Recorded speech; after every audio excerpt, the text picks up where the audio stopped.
प्रकाशने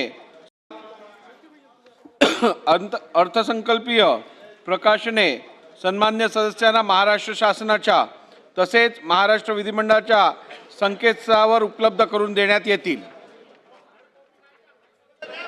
सभागृहाची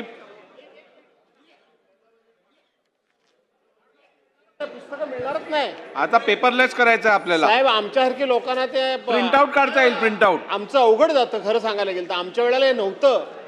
शिकायला लागेल आता द्यायला हळूहळू। पाहिजे होती खरं। सभागृहाची बैठक आता स्थगित होत आहे। सोमवार दिन प्रकाशने अर्थसंकल्पीय प्रकाशने सन्मान्य सदस्यांना महाराष्ट्र शासनाच्या तसेच महाराष्ट्र विधिमंडळाच्या संकेतस्थळावर उपलब्ध करून देण्यात येतील। सभागृहाची पुस्तकं मिळणारच नाही। आता पेपरलेस करायचं आहे आपल्याला साहेब, आमच्यासारखे लोकांना ते प्रिंटआउट काढता येईल। प्रिंटआउट आमचं अवघड जातं खरं सांगायला गेलं तर। आमच्या वेळेला हे नव्हतं। शिकायला लागेल आता द्यायला हळूहळू। पाहिजे होती खरं। सभागृहाची बैठक आता स्थगित होत आहे। सोमवार दिन